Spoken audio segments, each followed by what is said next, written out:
Hello and welcome to the program. I'm your host, Neil Howard, here on Health Professional Radio. Going to have a conversation today with Dr. Robert Chen and Jeremy Hernandez. We're going to talk today about Hodgkin lymphoma. Welcome to the program, both Dr. Robert Chen and Jeremy. How are you? Good, thank you. Dr. Chen, give us a little bit of background about yourself and tell us what Hodgkin's lymphoma is. So I'm the Associate Professor of Medicine at City of Hope Medical Center. Hodgkin lymphoma is a type of cancer that affects our lymph nodes. Now, our lymph nodes are part of our normal immune system used to fight against infections. So Hodgkin lymphoma is when the lymph nodes in our immune system becomes cancerous. Some patients can present with fever, chills, and sweats and fatigue for Hodgkin lymphoma. Jeremy, were those some of the symptoms that you displayed being a patient dealing with this condition? Yeah, definitely. Mostly the nausea and fatigue, personally. Doctor, what are some of the risk factors? Does this disease affect a certain age group or maybe a gender, or is it nonspecific? So this disease can affect patients in their young age, around age 20, and also has another peak around age 60. Now, it is not exactly known or clear to us what are the risk factors associated with disease, and men and women both can get this disease. So is there an advanced stage? Does it come in stages, or once it happens, are you in full-blown distress? We generally classify Hodgkin lymphoma into stage 1, 2, 3, and 4. And we kind of lump stage 1 and 2 together called limited stage. And stage 3 and 4 we lump together into advanced stage. Now, Jeremy, I understand that you're living with advanced stage Hodgkin lymphoma. How's that been impacting your life? So when I was diagnosed, it was stage 4, Hodgkin's lymphoma, and they told me had about a 50% chance of survival. And actually, when I got diagnosed, there was a tumor compressing my spine, which I lost the ability to walk. So I had to relearn how to walk again. Here I am 4 years later. It's been a long but successful journey. Can I assume that? Yeah, definitely.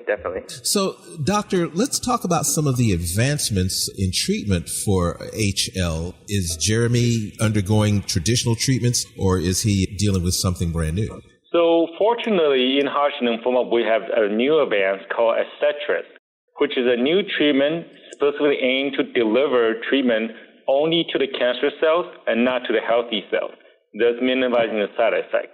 So 4 years ago, when Jeremy was diagnosed with Hodgkin lymphoma, he was put on a clinical trial using Adcetris for his treatment of his disease. Jeremy, had you had any knowledge or contact with HL prior to your diagnosis? I honestly didn't even know what lymphoma or leukemia or any Hodgkin's, non-Hodgkin's. I didn't really know any of the differences, honestly. Now, as someone living with this condition, what would you tell other young people who might be facing this particular diagnosis or something similar? I would say just never give up, and just kind of be in the know about the new treatments, the trials that are going on. Luckily, I was able to get into this trial and take this new treatment. Doctor, what about some of the side effects that one might experience when undergoing this new treatment? Well, so everyone experiences side effects differently. What is good about this medicine is because it limits the treatments to the cancer cells and less on the healthy cells. It definitely has much less side effects compared to your traditional chemotherapy. So, of course, patients can present with some nausea, some fatigue. One of the unique side effects is peripheral neuropathy, which causes tingling sensations in the fingers and toes. How many people would you say are dealing with HL?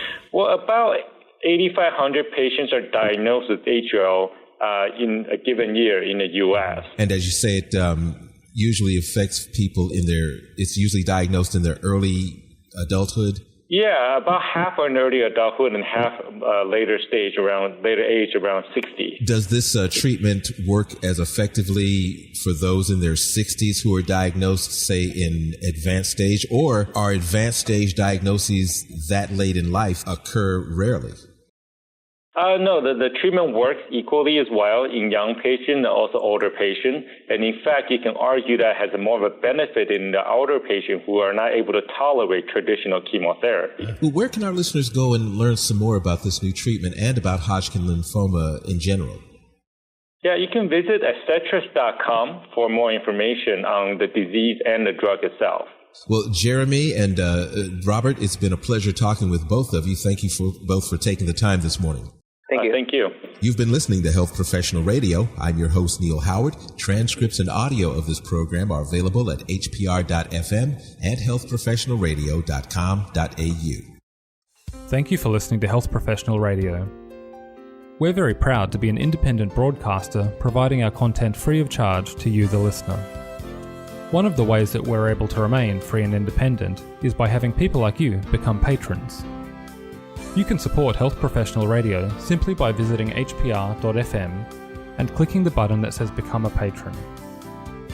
Your patronage of even just $1 a month lets us know that you're there, which in turn makes us more valuable to advertisers.